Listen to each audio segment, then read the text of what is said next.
Boa noite para todos e para todas.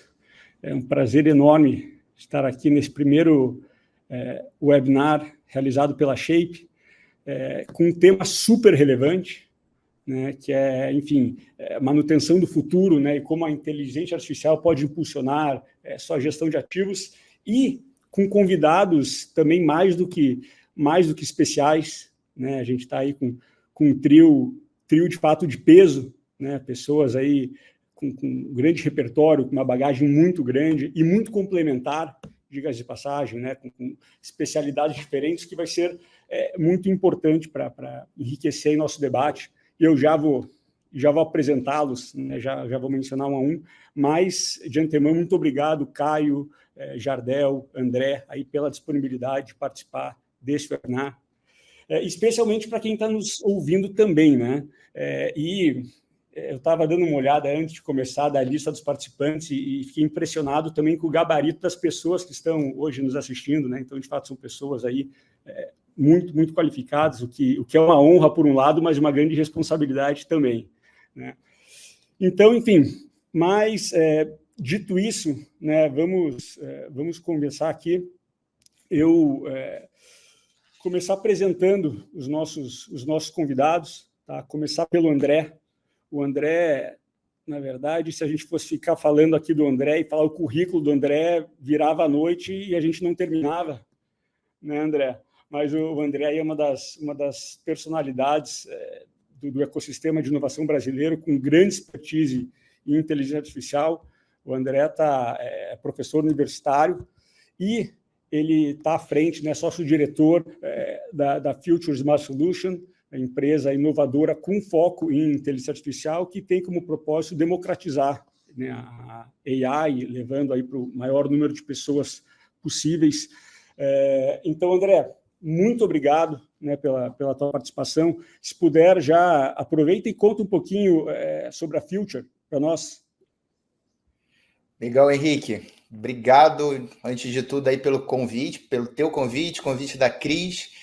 Queria dar uma boa noite aí ao Jardel, ao Caio. Um prazer estar aqui com vocês, falando sobre esse tema, né, Henrique, como você falou aí, tão interessante, que é gestão de ativos, né, na área de tecnologia, né, como aplicar aí a inteligência artificial, por exemplo, para otimizar a gestão de ativos.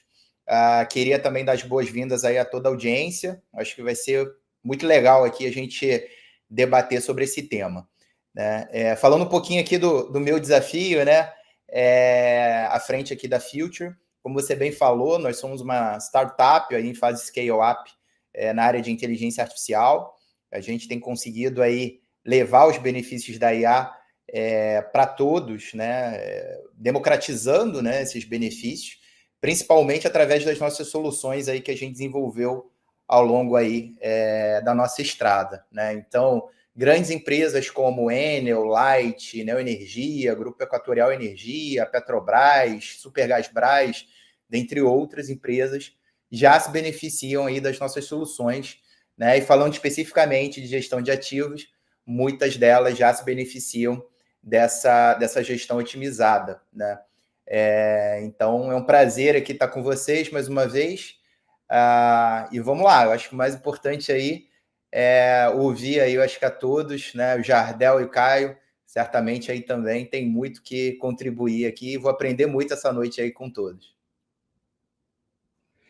Muito obrigado, André. E aproveitando, né, acho que a ideia é a gente fazer um bate-papo bem fluido, bem solto. Então, aproveito e convido todo mundo que está nos assistindo a fazer suas perguntas, né? Vamos, por favor, escrevendo suas perguntas no chat ao longo do webinar, que a gente certamente aí vai tentar cobrir todas elas. Tá? Bom, vamos lá, passando para o nosso... Queria passar aqui para o Jardel, tá? O Jardel Pinto. Jardel, muito obrigado por ter você aqui também.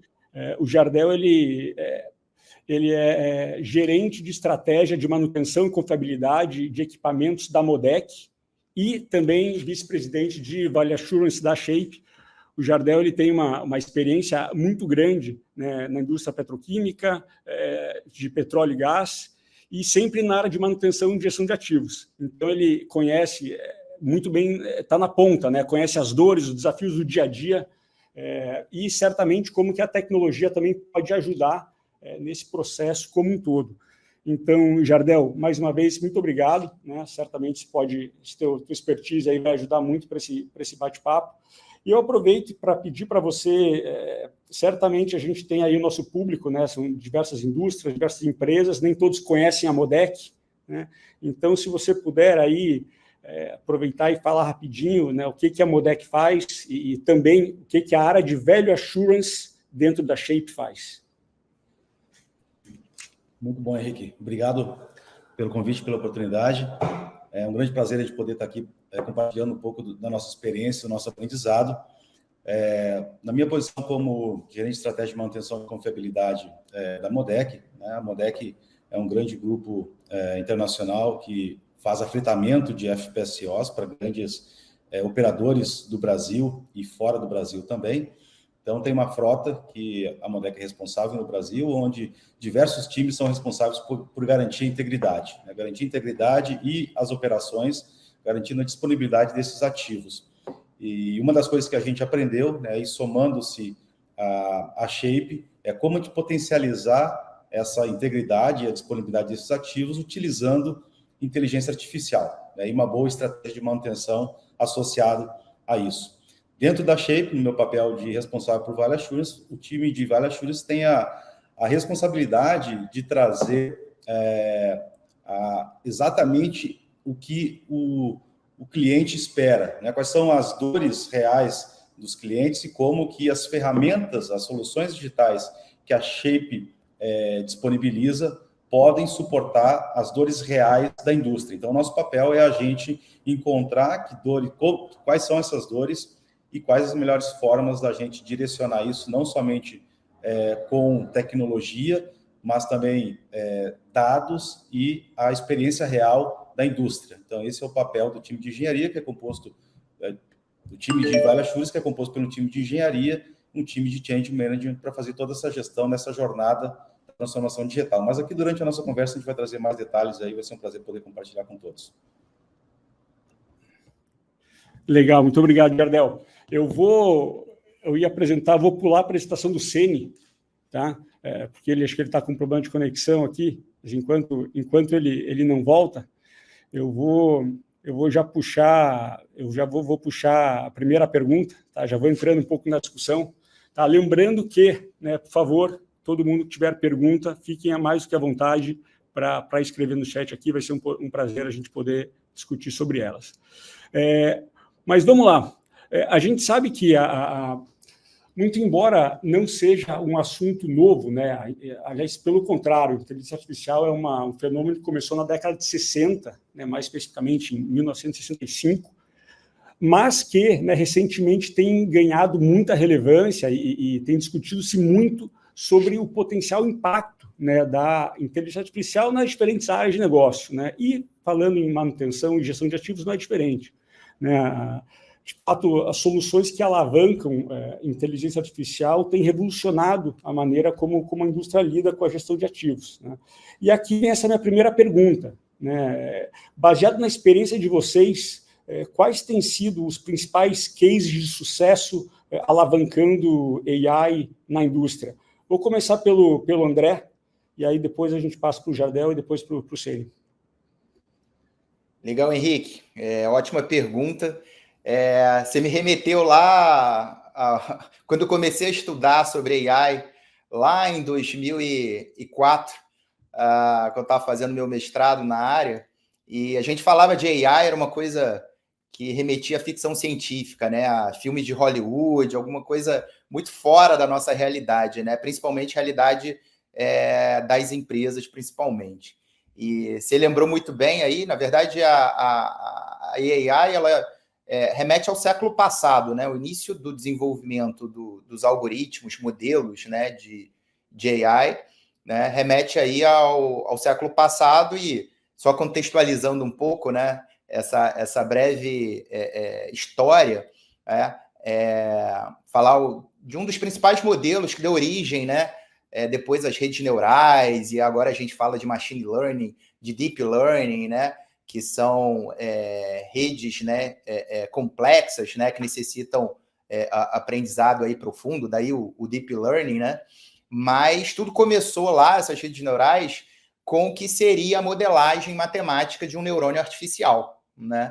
E essa modelagem foi realizada por um neurofisiologista, né, e um matemático, né, que olharam o neurônio humano e se inspiraram no neurônio humano, né, muito por conta de que a ciência acredita-se que tanto a memória, nossa memória, quanto o nosso raciocínio, né, a nossa inteligência, se baseia, né, se reside nessas células, né, nos neurônios aí do nosso cérebro, principalmente como é que eles se conectam, né? Então, aqui a gente está falando e estão sendo gerados aqui sinapses, né? A gente não está nem consciente, né? São sinapses automáticas que fazem com que a gente possa aqui estar aprendendo e estar, enfim, trocando esse conhecimento. Então, lá atrás surgiu esse primeiro modelo de neurônio artificial, né, que mais tarde foi aí evoluído para o Perceptron, né, e depois para o Multilayer Perceptron. Então, só para contextualizar aqui para a audiência, que quando a gente fala de inteligência artificial, não é nada, né, dos últimos anos, embora nos últimos anos que, de fato, tem se popularizado as aplicações, né, então, e a própria mídia, né, tem colocado todos os benefícios, né, todas as oportunidades e todos os riscos eventuais que a IA possa trazer, né? Mas é bem interessante entender um pouco essa questão, esse timeline, né, de desenvolvimento, para entender que, na verdade, são tecnologias aí que já existem há muito tempo. E aí o pessoal pode estar se perguntando, mas por que só de uns anos para cá isso, de fato, tem se popularizado? Principalmente por conta do acesso, né, e custo, né, da facilidade de acesso e diminuição do custo de processamento, né? Então, a nuvem teve um papel fundamental, né, em catalisar esse processo de realmente levar a inteligência artificial aí para todos, né, digamos assim. E o próprio advento aí da unidade gráfica de processamento, né, a GPU, né, e aí que foi desenvolvida pela NVIDIA, né, que está também muito em voga aí, recentemente entrou no seleto grupo de empresas que vale mais de $1 trilhão de mercado, né, que tem simbolizado, digamos assim, todo esse boom da IA nos últimos tempos, né? Então, enfim, falando especificamente de gestão de ativos, né, Henrique, eu acho que tem inúmeras aplicações, né, quando a gente fala aí de AI, principalmente para manutenção e operação de ativos, né? Eu vou falar especificamente de uma solução que nós aqui da Future desenvolvemos já tem vários anos, que é uma solução chamada Smart Assets, né? Que o objetivo é aplicar a inteligência artificial e a visão computacional, né, para fazer o mapeamento dos ativos de rede de distribuição de energia elétrica, tá? Então, várias grandes empresas, várias grandes concessionárias do Brasil já usam essa solução, então Enel, Light, dentre outras, tá? E aí como é que é feita, né, essa gestão e esse mapeamento de ativos? Um equipamento composto por câmeras de alta definição é montado num automóvel e esse automóvel fica percorrendo as ruas das nossas cidades, né? Então, esse equipamento ele captura, né, essas imagens de toda a redistribuição de energia, então poste, transformadores, cabos, lâmpadas, etc., né? E o software usa exatamente a inteligência artificial para fazer esse processamento automático e aí eu consigo identificar, né, o quanto que uma concessionária, né, como a Light ou como a Enel, tem de ativos até o nível de iluminação pública, né? Então, até o nível de potência de lâmpada, que é bastante interessante, que é a solução aí para um grande problema do setor, que é o censo de iluminação pública, né? Mas eu poderia citar vários outros exemplos aqui, né, de aplicação. O Jardel certamente tem aí outros exemplos, né? Eu não vou monopolizar muito aqui a mesa, né? Vou passar aí a bola para o Jardel, mas tem muita coisa, principalmente, né, na área de operação e manutenção, aí que o Jardel é craque, né, Jardel? Com certeza. Boa, Jardel. Segue aí.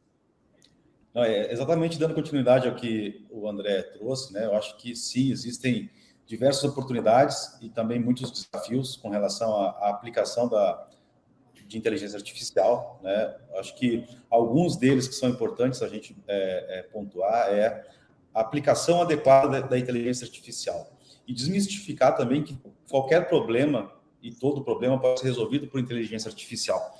E daí eu acho que vem um aspecto importante, que é também a seleção de um parceiro adequado para te suportar na tua transformação digital.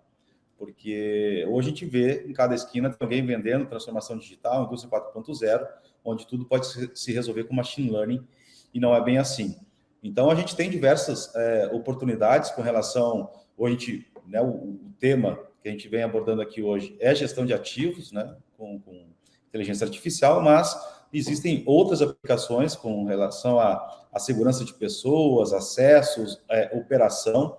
Então, existe um leque de oportunidades que gera valor, né? Geram savings, geram muitos valores aí para as empresas, mas existe uma cadeia de fatores que é importante se atentar e seguir, né?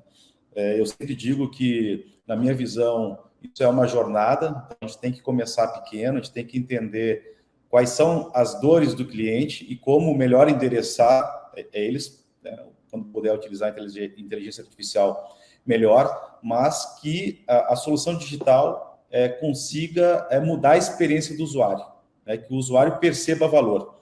Se a gente conseguir nessa jornada, por menor que sejam os savings, né, os ganhos que vão estar sendo capturados por essa solução digital, tem grande possibilidade de ter sucesso. Então, eu acho que, independente da aplicação do segmento que a gente vai utilizar a inteligência artificial, é importante ter esse mapeamento muito adequado, muito maduro de como aplicar as devidas soluções, né, e gerar um planejamento estratégico para que isso aconteça. Porque a empresa como um todo, e principalmente a alta liderança, tem que estar patrocinando isso, né? Tem que ter comprado essa ideia, tem que partir de cima e, a partir daí, se desenvolver todas as linhas de frentes do negócio. E, a partir daí, sim, a gente consegue ter um envolvimento e uma aplicação melhor da solução, garantindo aquilo que é esperado, né? A gente ter aí capturas, savings, enfim, poder otimizar os processos, né? Produzir mais com menos e assim por diante. Mas eu acho que cada vez mais esse assunto ele vem criando mais maturidade, né? Hoje a gente tem mais propriedade para discutir, né? E entender quem está oferecendo algo que é meramente marketing e que não consegue se comprovar valor, né? E frente a outras oportunidades que realmente geram valor. Eu acho que é um pouco disso, existem diversas outras desafios e possibilidades que devem ser muito bem entendidos e desenvolvidos aí pela empresa que está buscando a aplicação, assim como também pelo seu parceiro, pelas suas soluções que vão estar sendo aplicadas no negócio. Henrique, se você me permitir aqui, por favor, só pegando um gancho aqui do Jardel e concordando, né, corroborando com você, Jardel, de fato existe muito esse burburinho no mercado, né, da inteligência artificial e as empresas, eu preciso aplicar, e nem sempre a inteligência artificial é necessária, né? Tem toda essa questão de marketing, né, da IA ter virado um buzzword, né, quase uma obrigação aí de todo mundo desenvolver alguma coisa na área, mas muitas vezes ou ela não é necessária, né, ou, de fato, né, muitas empresas oferecem esse tipo de serviço, consultoria, quando, na verdade, não é, de fato, a inteligência artificial que eles detêm, né, conhecimento, ou que é da área de expertise deles, né? Então, às vezes, é simplesmente algum modelo estatístico, né, mais convencional, ou, por outro lado, o que já se chamou no passado, né, de sistemas de apoio à decisão, ou BI, né, Business Intelligence, ou seja, é um dashboard em que mostra-se ali indicadores, gráficos, enfim, gera-se relatórios, mas que muitas vezes não tem inteligência artificial, né? Então, muitas empresas, né, e muitas pessoas aí, de fato, desejando, digamos assim, surfar nessa onda da IA, realmente sem ter conhecimento de causa, tá? Por outro lado, obviamente, existe uma série de ferramentas já que também estão aí muito na mídia, né? Talvez aí o mais emblemático, o exemplo mais emblemático recente é o ChatGPT, que de fato usa, né, inteligência artificial e que tem trazido muito esses questionamentos, né, da IA em relação a riscos de utilização, direitos autorais, toda a questão, né, de catalisar, né, acelerar o processo, talvez, de algumas profissões se tornarem obsoletas, né? Tem uma brincadeira que eu ouço muito, que o estagiário não vai ser mais necessário depois do ChatGPT, né? A não ser para fazer alguma tarefa braçal, né? Mas brincadeiras à parte, né? De fato, né? Quem já mexeu com o ChatGPT sabe que realmente foi ali um grande salto, né, frente a outras tecnologias similares, né, enfim, capazes de processar toda a parte de análise semântica, análise sintática, né, linguagem natural, enfim, realmente foi um grande salto, e aí até gerou esse tipo de receio entre muitos profissionais, né? Mas é isso mesmo, Jardel. Concordo aí com essa tua visão, tá? Tem que separar muito o joio do trigo aí, de quem entende e de quem só está querendo surfar a onda. E André, é interessante, e aí também puxando uma passagem do Jardel, né, que ele trouxe. Ele falou da importância da liderança da organização estar comprada com a transformação digital.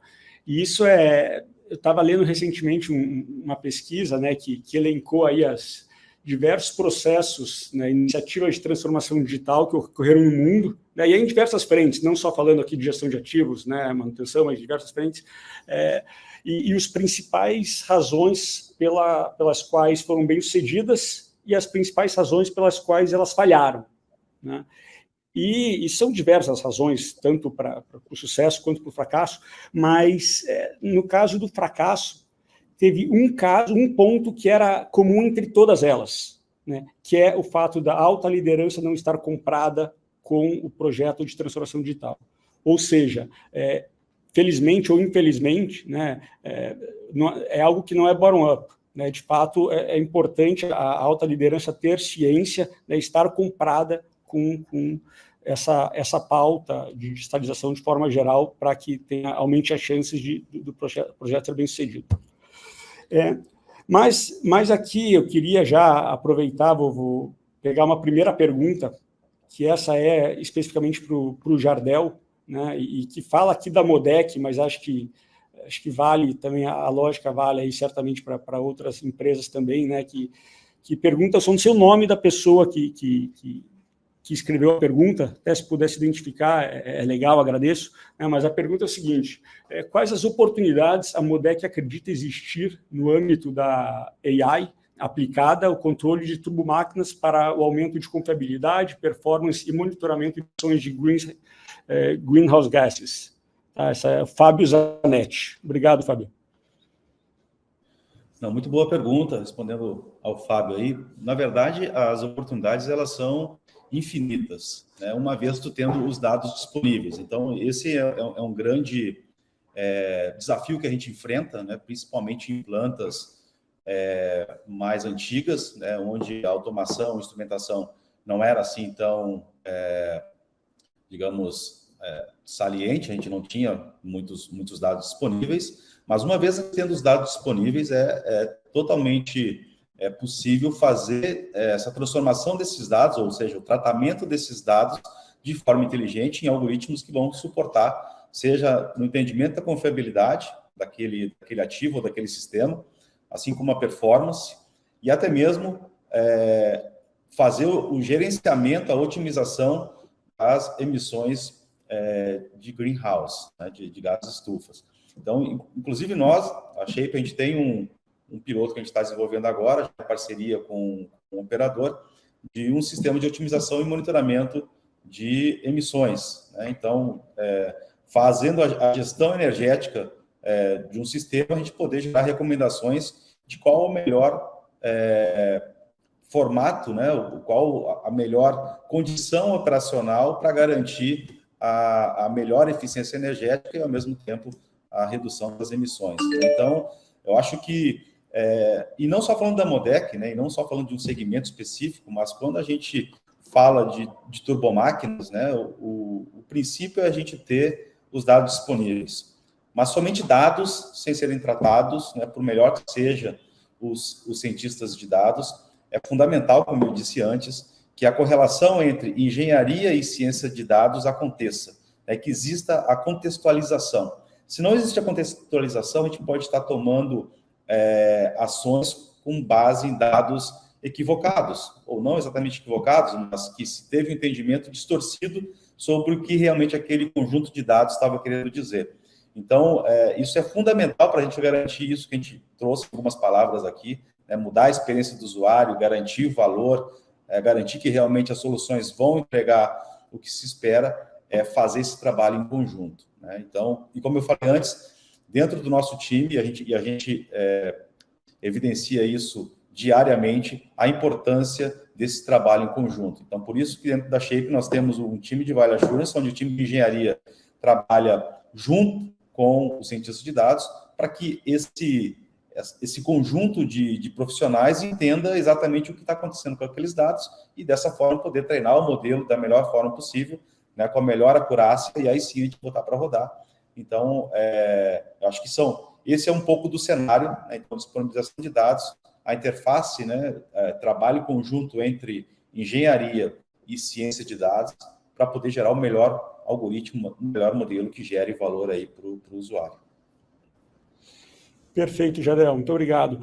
E aqui eu já que eu abri uma pergunta, vou para mais uma. Tá? Essa é da Natália Ferranda. Né? E aí, André, essa vai para você. Quais são os maiores desafios do AI, né, na gestão de ativos no ramo de energias sustentáveis? Legal, Henrique. Natália, ótima pergunta também, né? O cerne da questão está exatamente na sustentabilidade, né? Então, a gente está falando, né, de gestão de ativos no ramo das energias sustentáveis. Como é que a gente faz essa gestão de forma mais sustentável, né? E aí, quando a gente fala em sustentabilidade, a gente remete, naturalmente, à eficiência, né? Então, um dos principais desafios da aplicação da AI nessa área de energias sustentáveis é você melhorar a eficiência, né? Eficiência no quê? Eficiência na geração de energia, eficiência, por exemplo, na construção de plantas, né? Novas plantas de energia sustentáveis, enfim, tanto de matrizes eólicas, enfim, todo tipo, né, de geração sustentável, tá? E aí, só para me ater a um exemplo, né, na parte de energia sustentável, tá? Eu vou pegar aí a situação de você, né, de uma fábrica, né, poder, com a inteligência artificial, simular, né, e otimizar a eficiência de uma planta, né, nova de energia que ela vai construir, tá? E aí, como é que isso é feito? Modelos de simulação, né, que vão desde digital twin, que pode aplicar também inteligência artificial, para chegar numa planta ótima, ou seja, antes da planta ser construída, né, todos os riscos, todas as ineficiências, todos os problemas eventuais que essa planta pode ter, você pode fazer previamente, ou seja, antes dela ser construída, simular, né, para poder, de fato, gerar uma planta mais eficiente, tá? Então, só para citar aí um desafio bastante interessante para você otimizar, né, e melhorar a eficiência numa planta, numa construção de uma planta nova, né? E aí, obviamente, a gente está falando de gestão de ativos, né? Porque, obviamente, se lá na planta você tem uma série de ativos que podem ser otimizados a sua utilização e, enfim, a sua operação, tá?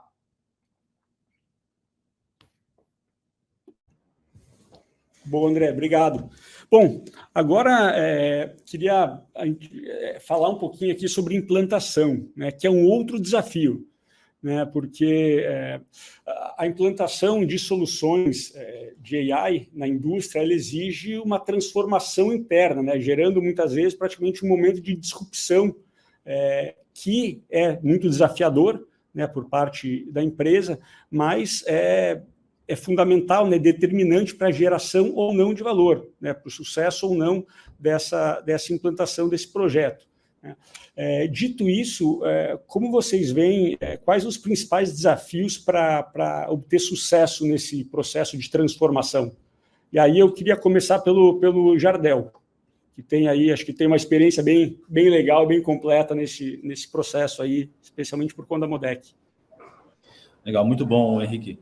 Esse realmente é um tema fundamental, né, quando a gente fala de transformação digital, e inclusive o tema que a gente está trazendo aqui, né, inteligência artificial e outras tecnologias, mas tão importante quanto todas as tecnologias, né, que estão disponíveis para a transformação digital, é fazer o mapeamento adequado dos stakeholders, né, que são as pessoas que vão estar envolvidas nesse processo, quem são os focais, quem são os agentes de transformação, que vão garantir que as dores que estão sendo mapeadas realmente são as da necessidade daquele negócio. E montar um plano de ação, enfim, identificar quais são os riscos que aquela transformação vai estar acontecendo, né? Gerar um plano de comunicação adequado, dar a atenção necessária, né? Fazer as pessoas participarem da construção desse desenvolvimento, independente da solução digital que seja. As pessoas precisam se sentir parte daquela transformação, para que realmente comprem a ideia e sejam multiplicadores daquilo que está se buscando implantar. Então, é um processo delicado, é um processo que precisa ter uma gestão de mudança muito forte, muito resiliente, né, sabendo identificar o comportamento humano, né, e a gente sabe que um dos primeiros comportamentos humanos que ocorre numa mudança é a resistência. Então, como é que a gente contorna esse comportamento humano, né? Trazendo a pessoa para dentro do projeto, envolvendo ela, ouvindo ela, né? Então, fazendo uma escuta ativa. Então, são alguns pontos que não estão diretamente relacionados à tecnologia, mas estão totalmente associados à transformação digital. Se isso não acontecer de forma integrada, não adianta a gente ter dados disponíveis, tecnologia de ponta, algoritmos super desenvolvidos, porque a gente não vai ter sucesso, né? Aquela solução ela não vai ser implantada, ela não vai ser percebido o valor sobre aquele desenvolvimento. Então, esse é um processo fundamental na implantação de qualquer projeto. E, de novo, né, nós falamos aqui antes, não adianta a gente apenas vender como um hype do mercado que transformação digital acontece com tecnologia de ponta e tudo mais, se a gente não souber envolver as pessoas, se a gente não contar a história verdadeira, não é mágica, né? A gente precisa, por mais que a gente hoje dependa muito de pessoas, a gente no futuro a gente quer automatizar esse conhecimento. O conhecimento de muitos temas já é difundido, né? Então, para isso, eu preciso fazer fácil, simples e de forma ágil disponibilizar esse conhecimento para tomada de decisão para aquele negócio.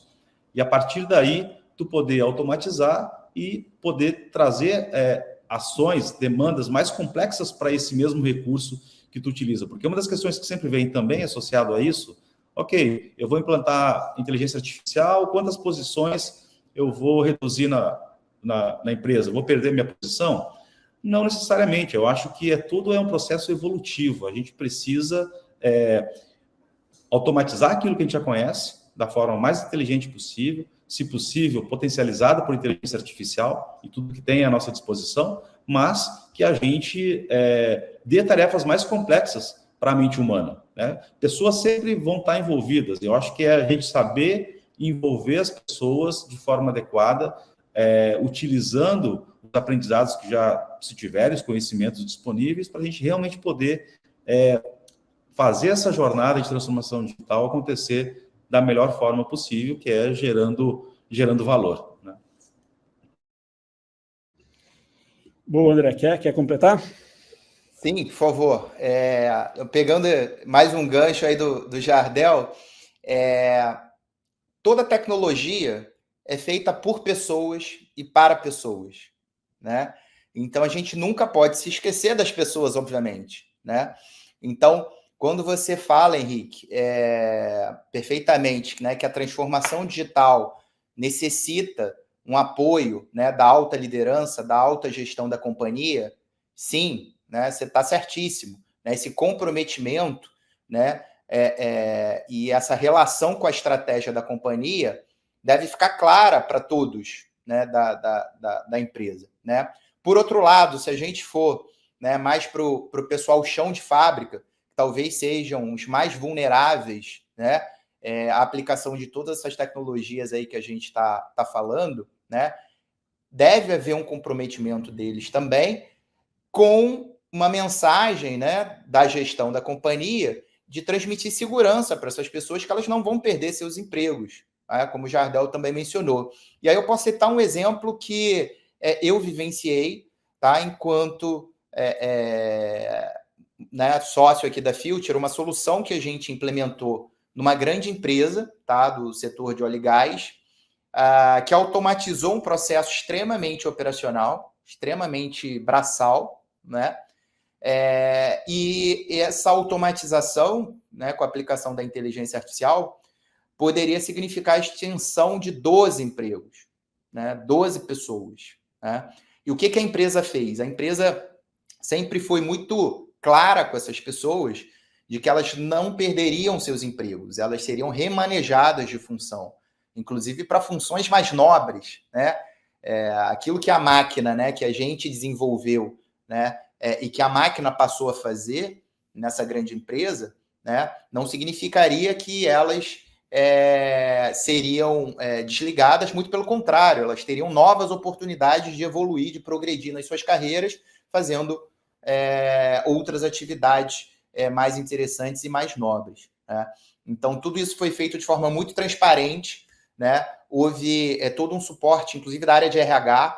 Então, esse projeto foi conduzido aí brilhantemente pela área de inovação dessa empresa, né? Com suporte da área de RH, área de tecnologia, área de operações, área de engenharia. Então, teve aí uma equipe multidisciplinar que trabalhou o problema, né? Buscou a solução, a gente implementou, né? A gente desenvolveu e implementou, e essas pessoas, na verdade, foram até beneficiadas, né? Porque elas passaram a ter funções mais interessantes, né? E que permitiu o crescimento delas. Tá? Então, de fato, essa pequena, mas grande questão, né, que é pessoas, é muito importante. Eu costumo dizer, e aí fazendo uma analogia com a física, né? A física tem o conceito de inércia, né? O que é a inércia? Todo corpo que está parado permanece, né, parado, né? E bem como um corpo que esteja em movimento retilíneo uniforme, a não ser que exista uma força atuando sobre esse corpo, né? Mas o corpo tende a ficar naquele mesmo estado, né, que ele estava. Né? Então, isso acontece também com as pessoas. Né? É muito mais fácil a gente continuar fazendo aquilo que a gente está acostumado, ou se a gente estiver parado, ficar parado, do que a gente se mover, do que a gente evoluir, ou do que a gente mude algum modus operandi que a gente já faz há anos. Então, de fato, esse é um desafio, né? E deve existir comprometimento de todas as áreas da companhia para isso acontecer e gerar valor no final das contas. Perfeito, André. E isso também, né, traz de novo aquele tema que é muito confundido, né, que são os conceitos de inovação e tecnologia. Né? Muita gente confunde as duas coisas, mas são coisas completamente diferentes. Né? Um é meio, outro é fim. Né? A tecnologia, obviamente, que é muito importante, nos ajuda, enfim, em diversas iniciativas, traz um resultado incrível, né? Mas se isso não gerar resultado na ponta, né, efetivamente não vale de muita coisa. Né? É aí que a inovação acontece, né? Quando efetivamente se usa a tecnologia para enfim, mudar, né, e gerar valor adicional no processo como um todo.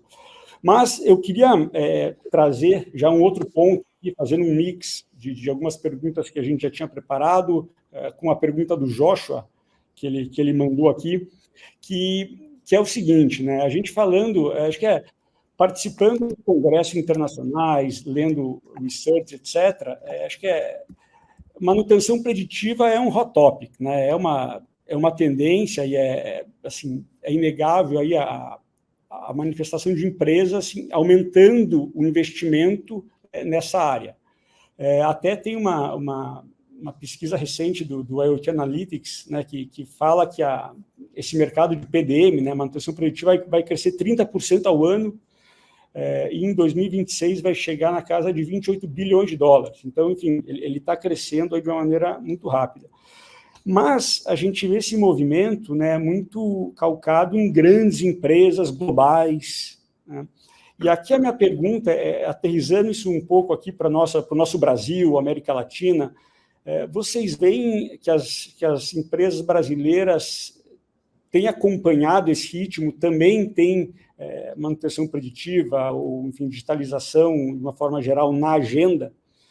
E aproveitando aí um desdobramento dessa pergunta, olhando no horizonte de 10, 20 anos, vocês veem que pequenas e médias empresas também vão poder se valer de toda essa tecnologia, toda essa inovação? E aí eu começo pelo André. Sim, respondendo aí a tua última pergunta primeiro, Henrique. Sim, eu acho que esse processo, né, de democratização dos benefícios da inteligência artificial tem conseguido chegar a todas as empresas, tá? Inclusive as startups, inclusive aos estudantes, né, que normalmente, tradicionalmente, têm pouco acesso a recursos, né? Então, grandes máquinas, enfim, grandes orçamentos, tá? Muito por essa questão do barateamento, né, desse processamento, né? Eu estava conversando recentemente com o pessoal da NVIDIA. Hoje, qualquer pessoa pode alocar uma máquina, né, uma GPU da NVIDIA e rodar um modelinho, né? É um custo extremamente atrativo, né? Barato. Então, eu vejo isso cada vez mais, né, acontecendo e esses custos cada vez mais diminuindo, né? Como é uma característica histórica aí das tecnologias, né? Toda tecnologia, normalmente, quando ela é introduzida no mercado, ela custa caro, né? Ela é rara. E depois, conforme o tempo vai passando, ela vai se popularizando e os custos vão diminuindo, você vai tendo todo o benefício aí de ganho de escala, etc. Tá?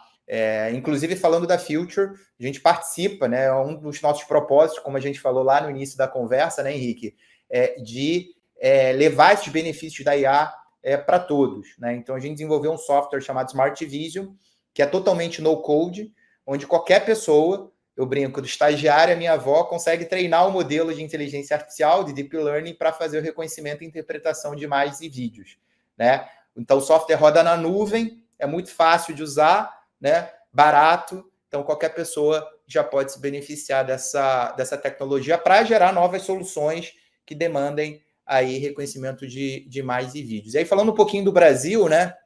Também foi um outro questionamento aí colocado por você, e eu acho que até teve uma pergunta aí da audiência em relação a como o Brasil se posiciona nesse mercado, né, de inovação, no uso da AI, da indústria 4.0, quer dizer, quais os principais vieses que dificultam a aceleração desse segmento. Eu acho que o Brasil, tradicionalmente, na área tecnológica, né, tem produzido excelentes quadros. Tá? Então, a gente tem um capital humano muito bom aqui no Brasil. Tá? Então, a gente tem boas universidades, a gente tem muitos profissionais gabaritados, que muitos deles, inclusive, conseguem destaque no exterior. Tá? Por outro lado, o Brasil tem uma série, obviamente, de desafios relacionados à infraestrutura, né?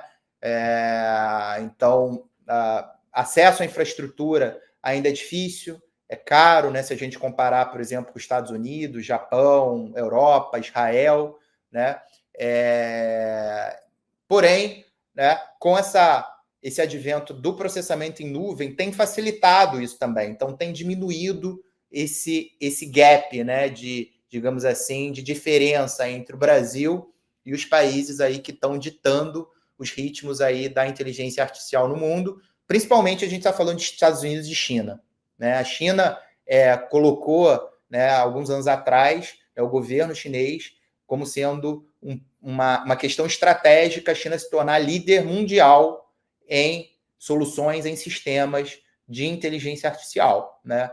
Os Estados Unidos é o líder atualmente, né? Aí você tem outros países que se destacam em algumas áreas, então Israel, como eu falei, Inglaterra, né, Reino Unido, e mais alguns outros players, né?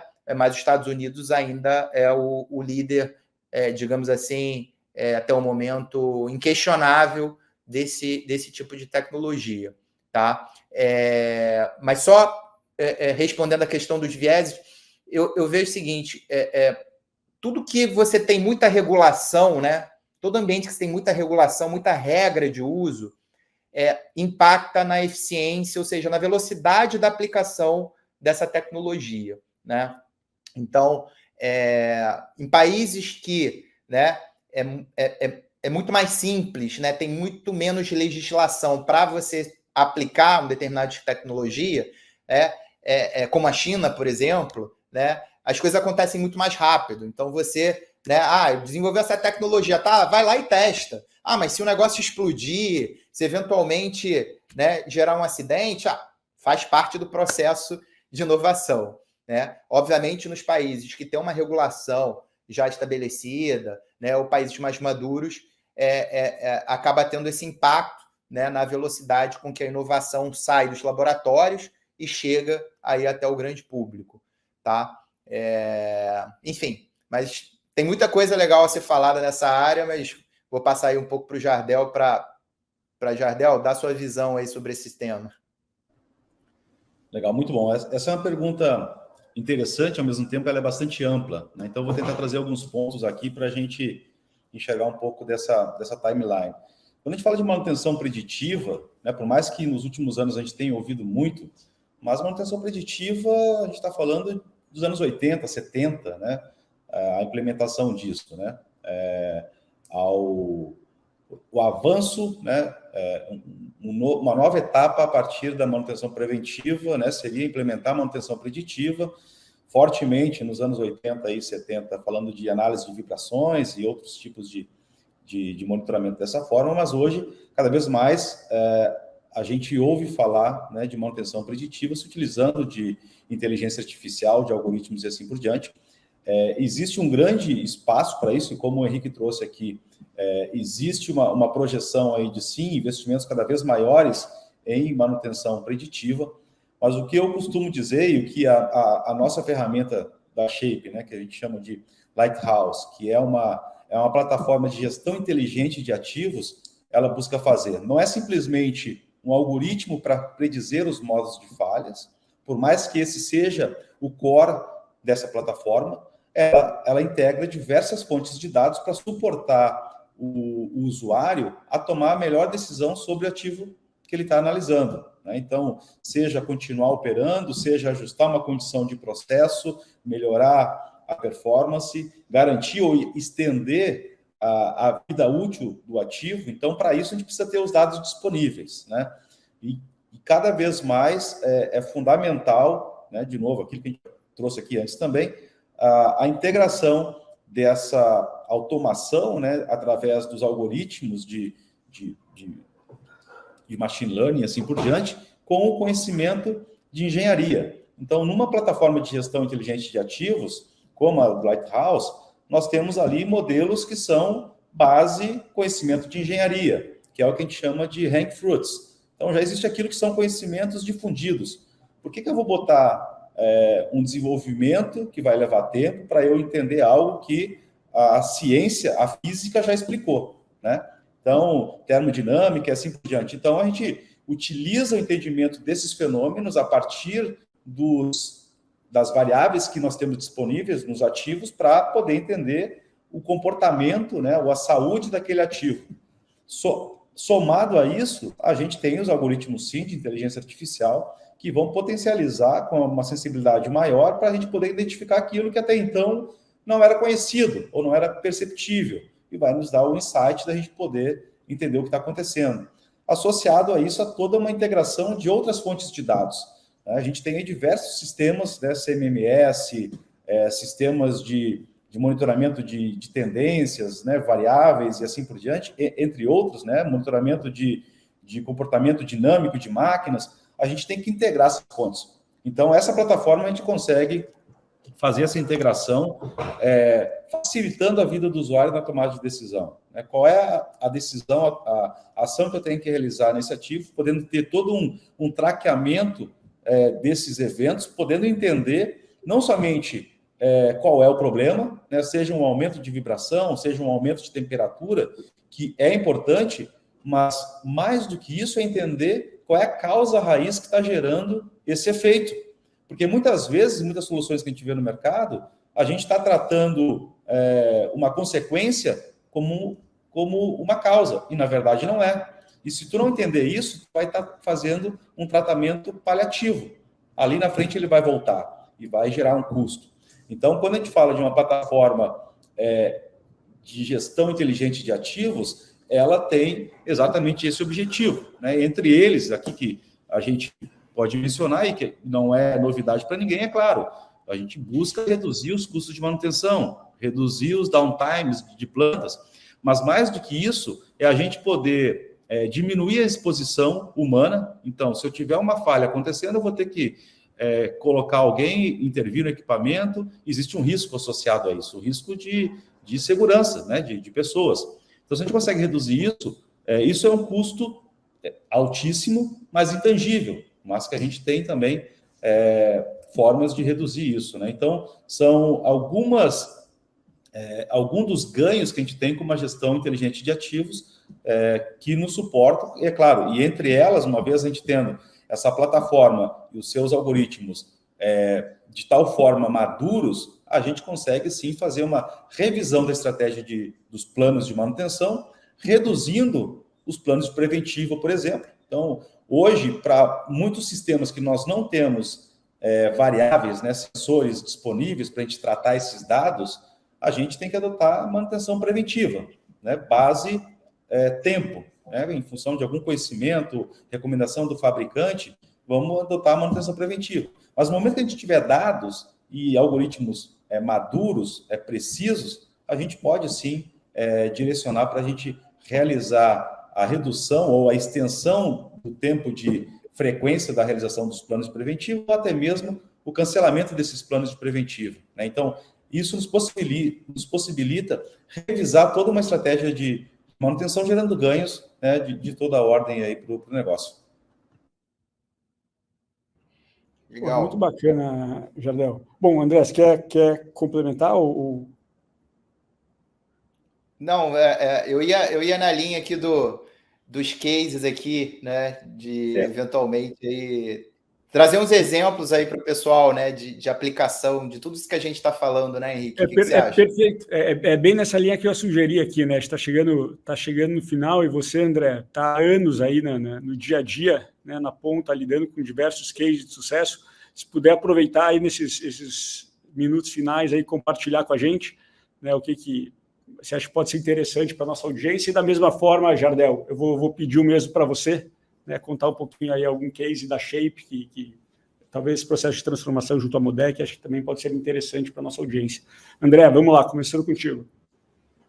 Legal, Henrique. Eu acho que, assim, o maior case que eu posso trazer aqui para o pessoal aqui na área de gestão de ativos é exatamente o Smart Assets, que eu acabei mencionando aí no início da conversa, né? É o nosso maior projeto hoje.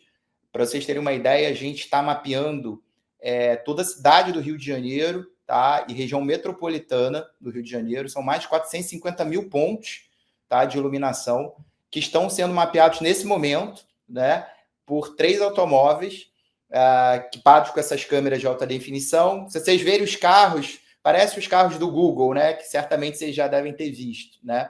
Então, esses carros ficam rodando e ficam capturando essas imagens de toda a rede de distribuição, no caso da Light, tá?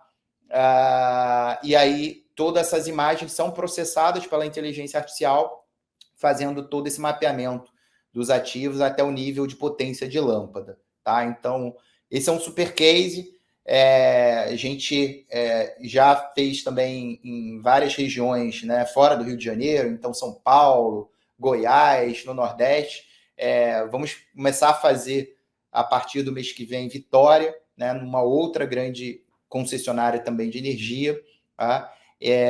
Inclusive, essa solução ganhou um prêmio da revista O Setor Elétrico, tá? Que é uma organização que, dentre outros eventos, também organiza o SINASE, o ENASE, que são vários congressos, né, da área de energia, e essa solução ganhou um prêmio de solução mais inovadora, né, do ano no setor de energia. Então, foi uma grande honra e uma grande responsabilidade que a gente recebeu esse reconhecimento, né, para, de fato, levar, né, os benefícios desse mapeamento aí dos ativos com inteligência artificial para toda a sociedade, né? E aí o pessoal pode talvez estar se perguntando, mas onde que eu ganho com isso, né? Então, todos nós pagamos na nossa conta de luz aquela tarifa de iluminação pública, né? Então, como é que isso é calculado? Pois sem esse nosso sistema, é calculado de uma forma estimada, né? E uma forma estimada não muito precisa para uma série de desafios aí desse problema de mensurar o quanto que, por exemplo, uma cidade grande como Rio de Janeiro, São Paulo, consomem de energia elétrica, né? Então, quando a gente fala, né, de fazer esse mapeamento de forma precisa, rápida, com menor custo, a gente está falando em diminuir ali a conta que cada um de nós paga de tarifa de iluminação pública, né? Então, deixo aí como inspiração para futuras outras aplicações que todos aí podem pensar em aplicar inteligência artificial na área de ativos. O Brasil agradece, André. Obrigado. Legal. Jardel, por favor, com você. Muito legal, muito bom. Bom, a gente teria diversos cases que a gente poderia trazer aqui, só para ter uma ideia, nesse último primeiro semestre de 2023, a gente, com a ferramenta de gestão inteligente de ativos, o Lighthouse, a gente identificou 30 eventos, né, 30 cases de sucesso a partir da ferramenta, que geraram aproximadamente 11 milhões de dólares em savings, né? Toda uma metodologia adotada com base histórica, com esses custos de manutenção associados, que a gente conseguiu suportar e evitar que eles acontecessem. Mas trazendo um evento aqui, dado diversos outros, então, só para ter uma ideia, nós temos mais de 100 algoritmos de predição de modos de falhas, né, que suportam diversas famílias de equipamentos, né, sejam grandes máquinas, né, entre elas bombas, compressores centrífugos, turbinas a gás, motores elétricos, né? Então, enfim, independente do nosso negócio, óleo e gás, se aplica a vários outros segmentos da indústria, a gente tem aí diversos casos que acabam suportando no nosso dia a dia e na melhor performance e gestão desses ativos. Mas um caso que eu posso trazer aqui, e onde a ferramenta suporta também, né? Como eu disse antes, essa ferramenta, além dela trazer qual modo de falha está acontecendo, ela busca direcionar o analista também a qual a causa provável daquela falha, quais variáveis estão associadas àquela causa, daquela possível falha. E isso suporta também que a gente não dependa muito da senioridade dos engenheiros, por exemplo, né? A gente sabe, tem rotatividade, tem turnover. Uma ferramenta dessa, ela já tem o conhecimento estabelecido lá dentro, a partir de muito desenvolvimento, muito aprendizado, e vai suportar nessa tomada de decisão. Então, esse evento era uma bomba de injeção que vinha há anos com problemas severos de vazamento de selagem, de selo mecânico, e nunca tinha sido identificada, ou não era clara qual era a causa raiz dessas falhas sucessivas de selos mecânicos, o que gerava uma disponibilidade altíssima desse equipamento, com penalidades pelo cliente. E no momento que a gente implementou o algoritmo conseguiu nos direcionar qual era a causa. Nesse caso específico, o algoritmo de cavitação identificou qual era o modo de falha e qual era a causa que estava direcionando isso. A gente conseguiu, então, em contato com o time de bordo, fazer os ajustes necessários com relação a tirar esse equipamento desse modo de cavitação, e hoje o equipamento opera em condições satisfatórias. Então, esse é só um dos exemplos onde a gente aplica o conhecimento de engenharia associado à inteligência artificial para suportar nessa gestão do ativo durante toda a operação do ativo, né? Independente se tem alguém olhando a tela ou não, e é isso que a gente quer automatizar o conhecimento. Eu não tenho que ter uma pessoa olhando 100 variáveis, 100 mil variáveis. Para vocês terem uma ideia, hoje, nessas ferramentas com os ativos que nós temos monitorados, nós temos 30 mil sensores contextualizados, né? Então, tu imagina a gente ter alguém avaliando tendência, desvios de cada um desses sensores, é algo humanamente impossível. Então, sim, traz um grande potencial aí e com ganhos realmente validados. Então, acho que é um bom exemplo de poder compartilhar aqui. O ser humano é insubstituível, mas tem coisas que a máquina faz muito melhor do que nós, né?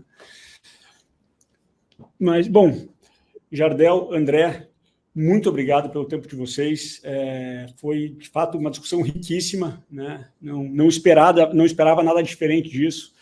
A todo mundo que nos acompanhou, né? Muitíssimo obrigado. Foi um prazer enorme. Esse foi o primeiro, né? Certamente a gente está programado uma sequência aí de vários webinars, trazendo sempre temas relevantes, especialistas para debater. Então, quem quiser saber mais sobre a Shape também, estamos à disposição para conversar. Certamente o André também está à disposição para conversar, né, caso queiram saber mais sobre a Future. Enfim, prazer. Cris, todo o time da Shape que organizou, muito obrigado, um abraço, boa noite para todo mundo.